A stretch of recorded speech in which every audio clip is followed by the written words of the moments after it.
Hi everyone, स्वागत आहे तुमचं परत एकदा DPT मेडिकल कन्सल्टन्सीमध्ये 23/8/2026ला CET सेल म्हणजेच गव्हर्नमेंट ऑफ महाराष्ट्रानं MBBS BDS ग्रुप एबद्दल महत्त्वाच्या 3 नोटीस त्यांच्या ऑफिशियल वेबसाईटवर अपडेट केलेल्या आहेत. लास्ट टाइम पण CET सेलनं 3 नोटीस टाकल्या होत्या. त्याच्यामध्ये सगळ्यात अगोदर जी नोटीस होती ती रजिस्टर स्टुडंटची लिस्ट होती की किती मुलांनी काउन्सिलिंगमध्ये पार्टिसिपेट करण्यासाठी ॲप्लिकेशन फॉर्म भरला आहे आणि 1000 रुपये पेमेंट केलं आहे. त्याचबरोबर दुसरी लिस्ट अशी होती की SML लिस्ट होती, ज्याला आपण स्टेट मेरिट लिस्ट म्हणतो, की किती मुलं जे आहेत ते काउन्सिलिंगमध्ये पार्टिसिपेट करू शकतात, चॉईस फिलिंग करू शकतात, त्या मुलांची एक लिस्ट होती. आणि CET सेलनं तिसरी एक लिस्ट टाकली होती. ही लिस्ट जी आहे ती रिजेक्टेड स्टुडंटची लिस्ट होती, म्हणजे किती मुलांनी ॲप्लिकेशन फॉर्म भरलाय पण तो 100% कंप्लीट केला नाहीये, त्या मुलांची एक लिस्ट होती. आणि त्या लिस्टमध्ये जवळपास 977 ते 980 मुलं आपल्याला बघायला मिळत होते. मग नंतर मी एक व्हिडिओ टाकला होता, त्या व्हिडिओमध्ये मी साफ मेन्शन केलं होतं की तुम्हाला CET सेलनं रिजेक्ट केले त्याचे दोनच कारण आहेत. एक तर तुम्ही एखादा डॉक्युमेंट अपलोड केला नाही, तुम्ही तो डॉक्युमेंट अपलोड केला नाही म्हणून तुमचा ॲप्लिकेशन फॉर्म सबमिट झाला नाही, म्हणून CET सेलनं तुम्हाला रिजेक्ट केलंय. दुसरी गोष्ट, तुम्ही सगळे डॉक्युमेंट अपलोड केलेत पण तुमच्याकडून चुकून किंवा गडबडीनं किंवा मग तुम्ही डॉक्युमेंट सगळे अपलोड केल्याच्या नंतर खाली जे सबमिट बटन होतं त्या सबमिट बटनवर तुम्ही क्लिक केलं नाहीये, म्हणून CET सेलनं तुम्हाला रिजेक्टेड लिस्टमध्ये टाकलेलं आहे.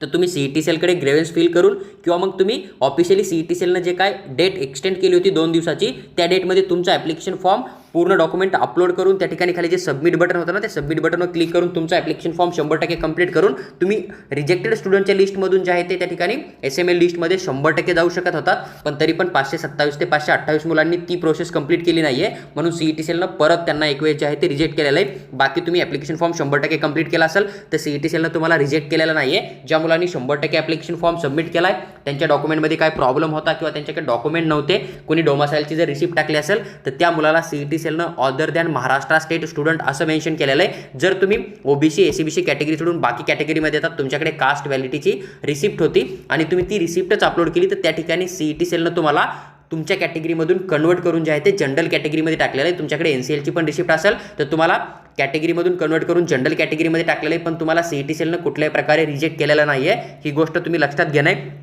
आता आपल्यासाठी महत्त्वाचं काय आहे, तर आता जी प्रोविजनल मेरिट लिस्ट आली ना, तर याच पद्धतीनं तुम्हाला जे आहे ती फायनल मेरिट लिस्ट बघायला भेटणार आहे. जसं नवीन मुलं असतील, त्यांनी ग्रेव्हन्स फिल केलं, त्यांच्या जर कॅटेगरीमध्ये काय बदल झाला तर तुमचा कॅटेगरी रँक फायनल मेरिट लिस्टमध्ये थोडासा चेंज येणार आहे. किंवा CET सेलनं थोडं लक्ष दिलं आणि जे मुलं रिजेक्ट केले त्या मुलांना समजा फक्त ॲप्लिकेशन सबमिट केलं नाही म्हणून त्यांना जर ॲक्सेप्ट केलं आणि त्यांचं जर फायनल मेरिट लिस्टमध्ये नाव ॲड केलं तर मग त्यानुसार जे आहे ते तुमचा SML नंबरमध्ये पण या ठिकाणी 500 नंबरनं जवळपास बदल येण्याची शक्यता असू शकते. मग जर जास्त रँकवाला मुलगा असेल तर तुमच्या वरी येईल, जर तो कमी स्कोरवाला मुलगा असेल तर मग तो तुमच्या SML लिस्टमध्ये खाली पण ॲड होणार आहे. पण ते डिपेंड करतं की CET सेल त्यांना ॲक्सेप्ट करणार आहे की इग्नोर करणार आहे. कारण CET सेलला आपण मेल केले होते किंवा CET सेलला आपण ग्रेव्हन्स दिलं होतं आणि त्यानुसार CET सेलनं 2 दिवसाचा एक्स्ट्रा टाईम दिला होता. त्या टायमामध्ये पण जर तुम्ही ॲप्लिकेशन फॉर्म सबमिट केलं नसेल तर ही वैयक्तिक आपली चुकी आहे.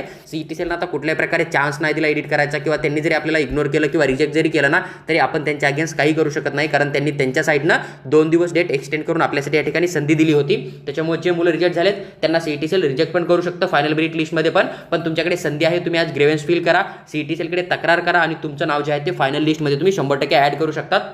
आता आपण चर्चा करूया, जसं की आता हा जो फर्स्ट नंबरचा मुलगा आहे याचा ऑल इंडिया रँक देशामधून 5वा आहे. राज्यामधून ॲप्लिकेशन फॉर्म भरणाऱ्या विद्यार्थ्यापैकी हा पहिला विद्यार्थी. जरी हा विद्यार्थी OBC कॅटेगरीमधून असेल तरी ह्याला जनरलची सीट अलॉटमेंट होणार आहे आणि राज्यामध्ये जे हवं ते कॉलेज मिळणार आहे. त्याच पद्धतीनं जनरल कॅटेगरीमधून आपल्याला SML नंबर महत्त्वाचा असतो. कॅटेगरी रँक ही कॅटेगरीच्या मुलांना महत्त्वाची असते, कारण तुम्हाला कॅटेगरीच्या सीटसाठी पण सीट अलॉटमेंट केलं जातं.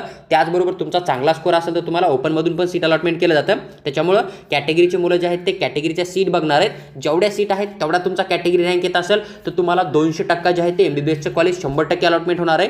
जसं की समजा आता KM हॉस्पिटलमध्ये जर तुमच्या कॅटेगरीच्या 2 जागा असतील आणि तुमचा कॅटेगरी रँक जर 3 किंवा 4 किंवा 5 येत असेल तरी पण त्या कंडिशनमध्ये तुम्हाला 100% जे आहे ते KM मिळणार आहे, कारण तुमच्या कॅटेगरीमधले काही मुलं जे आहेत ती या ठिकाणी ओपनच्या सीटमधून अलॉटमेंट होणार आहेत. पण तुम्हाला जर समजा एकदम शुअर अलॉटमेंटची खात्री हवी तर KM हॉस्पिटलमध्ये तुमच्या कॅटेगरीच्या 2 जागा असतील आणि तुमच्या कॅटेगरीमधून तुमचा रँक जर 2 येत असेल तर त्या कंडिशनमध्ये तुम्हाला 1000% जे आहे ते त्याच कॉलेजमध्ये सीट अलॉटमेंट होणार आहे. जसं टोटल गव्हर्नमेंट कॉलेजमध्ये मिळून समजा तुमच्या कॅटेगरीच्या एक्झाम्पल म्हणून 100 जागा असतील आणि तुमचा कॅटेगरी रँक पण जर समजा 100 असेल किंवा 105 असेल तर त्या कंडिशनमध्ये तुम्हाला शुअर अलॉटमेंट होणार आहे गव्हर्नमेंट मेडिकल कॉलेजमध्ये. पण जर तुमचा कॅटेगरी रँक थोडा कमी असेल तर मग त्या कंडिशनमध्ये तुम्हाला तुमच्या कॅटेगरीच्या मुलांनी जर ऑल इंडिया कोट्यामधून अलॉटमेंट करून घेतलं, तिकून ॲडमिशन कन्फर्म केलं किंवा जनरलचं सीट त्यांना अलॉटमेंट झालं, तर त्या कंडिशनमध्ये कॅटेगरीची जागा वॅकंट येते आणि मग नंतर तुम्हाला त्या ठिकाणी सीट अलॉटमेंट होण्याचा चान्स लागू शकतो. पण जेवढ्या सीट आहेत तेवढा जर कॅटेगरी रँक असेल तर शुअर अलॉटमेंटची आपल्याला एक खात्री मिळून जाते. तर आता हे झालं कट ऑफ बद्दल. आता आपल्याला लिस्टमध्ये काय चेक करणं आहे, तर सगळ्यात अगोदर तुम्हाला लिस्टमध्ये चेक करणं आहे तुमचा सिरियल नंबर तुम्ही बघणार आहे, यालाच आपण HML नंबर बघतो. तुमचा ऑल इंडिया रँक चेक करणार आहे तुम्ही. त्यानंतर तुमचं नाव तुम्ही बघणार आहे. तुमच्या नावाच्या समोर जी कॅटेगरी मेन्शन आहे ती तुमची कॅटेगरी आहे का? जर नसेल तर तुम्ही ग्रेव्हन्स फिल करू शकतात. आज शेवटची तारीख आणि पहिली तारीख आजच आहे. आज तुम्ही ग्रेव्हन्स फिल करणार आहे. तुमचं नाव तुम्ही एडिट करू शकता जेणेकरून की फायनल मेरिट लिस्टमध्ये तुमचं नाव जे आहे ते या ठिकाणी 100% करेक्ट येऊन जाणार आहे. जसं एखादा मुलगा आहे, समजा आता हा मुलगा आहे, ह्यानं हिल एरियामधून अप्लाय केलं, तर जसं तुमच्या नावासमोर ऑदर रिझर्वेशन मेन्शन आहे का, आहे तर ते रिझर्वेशन करेक्ट आहे का, त्याच्याकडे तुमचे डॉक्युमेंट आहेत का, म्हणजे जसं तुमच्या नावासमोर हिल एरिया आलं, तो हिल एरियामधून जेवढे ॲडमिशनला डॉक्युमेंट आहेत तेवढे तुमच्याकडे आहेत का, हे तुम्ही क्रॉस चेक आज करू शकतात. जर तुमच्या नावासमोर हिल एरिया नाव मेन्शन आहे, तुमच्याकडे ते डॉक्युमेंट नाही, तर त्या कंडिशनमध्ये तुम्ही आज ग्रेव्हन्स फिल करा. तुमचं ॲप्लिकेशन जे आहे ते नॉर्मल तुमच्या कॅटेगरीमधून किंवा जनरल कोट्यामधून या ठिकाणी अप्लाय करू शकतात, जेणेकरून की अलॉटमेंटच्या नंतर तुम्हाला ॲडमिशनसाठी कुठल्याही प्रकारे कोणतीही अडचण या ठिकाणी क्रिएट होणार नाही आहे. आता जर तुमच्या नावासमोर फक्त स्टेट मेन्शन असेल तर तुम्ही फक्त स्टेट कोटा म्हणजे ज्या की 85% सीट असतात कॅटेगरीमधून फिल होतात किंवा ऑदर रिझर्वेशन डिफेन्स 1 डिफेन्स 2 असताना त्यासाठी तुम्ही अप्लाय केलं असं कन्सिडर केलं जातं. पण एखादा मुलगा असा आहे, समजा जसं की तुम्ही लिस्टमध्ये बघितलं असेल, बरेच मुलं असेल की तुम्हाला त्यांच्या नावासमोर जे आहे ते बोथ कोटा म्हणून मेन्शन येतं. समजा जसं आता हा मुलगा बघितला आपण, जनरल कॅटेगरीमधून आहे, फिमेल स्टुडंट आहे, आणि इथं BOTH बोथ मेन्शन आहे. म्हणजे या मुलानं स्टेट कोट्यामधून ज्या 85% जागा आहेत त्यासाठी पण अप्लाय केलं आहे. त्याचबरोबर 15% प्रायव्हेट कॉलेजमध्ये ज्या मॅनेजमेंटच्या सीट आहेत ना, तर त्या मॅनेजमेंट सीटमध्ये पण अप्लाय केलंय. म्हणजे जर तुम्ही CET-CELचा ॲप्लिकेशन फॉर्म 6,000 रुपये भरून भरला असेल तर तुमच्या नावासमोर बोथ मेन्शन येणार आहे. आणि तुम्ही 1,000 रुपये जर पेमेंट केलं असेल तर तुमच्या नावासमोर जे आहे ते या ठिकाणी फक्त आणि फक्त स्टेट मेन्शन येणार आहे. म्हणजे तुम्ही फक्त स्कॉलरशिप मार्फत किंवा स्टेट कोट्यामधून जे जागा येतात कॅटेगरीनुसार किंवा जे काय ऑदर रिझर्वेशनच्या सीट आहेत त्यासाठी तुम्ही या ठिकाणी 100% एलिजिबल असणार आहेत. हे तुम्हाला या ठिकाणी क्लिअर होऊन जाणार आहे. आता तुम्ही तुमचा कॅटेगरी रँक या ठिकाणी चेक करू शकता. CET-CELनं बऱ्याच मुलांचा जो आहे ते SML नंबर या ठिकाणी क्रिएट केलेला नाही आहे, पण तो फायनल मेरिट लिस्टमध्ये 100% येऊन जाणार आहे. जसं आता हे मुलं बघितले असतील तुम्ही, यांचा ऑल इंडिया रँक या ठिकाणी साफ मेन्शन आहे 9,71,487 तुम्हाला बघायला भेटेल.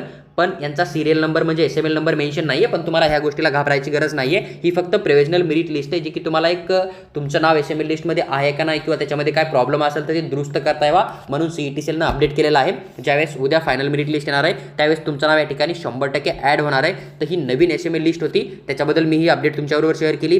जर तुम्हाला तुमचं ॲप्लिकेशन फॉर्म एडिट करणं असेल तर ग्रेव्हन्स टाकणं पडणार आहे. जर तुमचं नाव रिजेक्टेड लिस्टमध्ये असेल तर तुम्ही CET-CELकडे तक्रार करणार आहे. त्याच्यानंतर CET-CEL तुमचं नाव जे आहे ते फायनल मेरिट लिस्टमध्ये ॲड करू शकतं. पण CET-CELनं तुम्हाला 2 दिवसाचा टाईम देऊन चान्स दिला होता, त्याच्यामुळे तुम्ही आता CET-CELला काही बोलू शकत नाही. तुम्ही त्यांच्याकडे एक रिक्वेस्ट करू शकता, तुम्ही विनंती करू शकता. जर त्यांनी ॲक्सेप्ट केलं तर तुम्हाला ते फायनल मेरिट लिस्टमध्ये 100% ॲड करतील.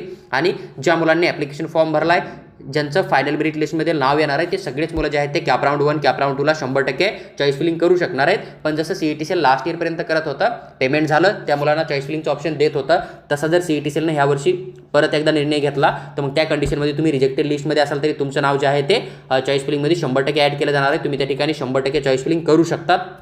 आणि आता SML लिस्ट आली, याच्या पुढची प्रिपरेशन आपल्याला कसं करणं आहे त्याचा एक डिटेल व्हिडिओ मी थोड्या वेळात तुमच्याबरोबर शेअर करणार आहे. ते व्हिडिओ तुम्ही नक्की बघा जेणेकरून की तुमच्या मनातला प्रत्येक डाऊट सॉल्व्ह होईल. आणि आता SML लिस्टच्या नंतर तुम्हाला पुढची प्रोसेस काय करावी लागणार आहे ह्याची सविस्तर माहिती त्या ठिकाणी मिळून जाणार आहे. जर तुम्हाला ही PDF हवी असेल तुम्ही आमचं व्हॉट्सअप चॅनल किंवा टेलिग्राम ग्रुप जॉईन करा. तिथं आम्ही ही PDF तुम्हाला डेफिनेटली शेअर करू. आणि तुमच्या मनात काही शंका असेल तुम्ही कमेंटमध्ये कमेंट करा, मी त्याचा रिप्लाय करून तो सॉल्व्ह करण्याचा नक्की प्रयत्न करेल.